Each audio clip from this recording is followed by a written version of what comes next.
नमस्कार. Fat to fit family 30 day series दिवस 28वा. इमोशनल इटिंग थांबवायचं कसं? भूक नसते पण खायची मात्र इच्छा होते. हे भूक नाही, हे इमोशनल इटिंग आहे. पण इमोशनल इटिंग म्हणजे नेमकं काय? तर जेव्हा आपण स्ट्रेसमध्ये असतो, राग आलेला असतो किंवा कंटाळलेला असतो किंवा खूप एकटं वाटतं, तेव्हा आपला मेंदू क्विक कम्फर्ट शोधतो आणि सर्वात सोपा कम्फर्ट म्हणजे फूड, आणि तेही साखर जास्त असणारं जंक आणि स्नॅक्स. तर या मागील बायोलॉजी काय आहे? जेव्हा स्ट्रेस वाढतो त्यावेळेस कॉर्टिसोल हार्मोन वाढतो. कॉर्टिसोल वाढला तर शुगर क्रेविंग वाढतात. म्हणून ही फक्त विल पॉवरचा प्रॉब्लेम नाही, हे आहे हार्मोनचा रिस्पॉन्स. आणि आईचं खरं सत्य काय आहे? दिवसभर घर, काम, मुलं, पण स्वतःसाठी मात्र वेळच नाही. मग रात्री स्नॅक्स हाच तुमचा मी टाइम बनतो. पण हा कम्फर्ट तुमच्या बेलीमध्ये फॅट म्हणून स्टोअर होतो. आणि अशा वेळी सगळ्यात मोठी चूक म्हणजे स्वतःला दोष देणं. मी वीक आहे, माझ्यावर कंट्रोल नाही असं वाटणं. पण हा तुमचा प्रॉब्लेम नाही, हे तुमचं सिस्टीम ओव्हरलोड आहे.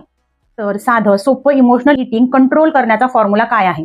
तर नियम 1, हॉल्ट चेक करा. म्हणजे HALT चेक करा. H म्हणजे हंगर, A म्हणजे अँगर, L म्हणजे लोनलीनेस आणि T म्हणजे टायर्डनेस. तर या मागील कारण, या 4 गोष्टीची कारणं नक्की चेक करा आणि त्यावरती काम करा. नियम 2, लगेच खाऊ नका. 5 मिनिट पॉज घ्या. ताबडतोब खाऊ नका. नियम 3, प्रोटीन ऍड करा, जे इनडायरेक्टली तुमचं शुगर क्रेविंग कमी करतं. नियम 4, नाईट रुटीन फिक्स करा. म्हणजेच काय? तर रात्री स्क्रीन टाइम कमी करा, जे इनडायरेक्टली तुमची झोप सुधारेल. आणि फूड हा तुमचा थेरपिस्ट नाही, ते तुमचं फ्युएल, इंधन आहे. तर इमोशन हँडल करा, फूड कंट्रोल आपोआप येतो.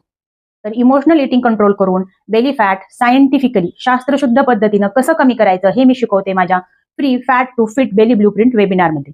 लिंक डिस्क्रिप्शन मध्ये आहे. आणि कमेंट करा कंट्रोल, आणि हा व्हिडिओ शेअर करा प्रत्येक वर्किंग आईसोबत जिला वाटतं की माझ्यावर कंट्रोल नाही.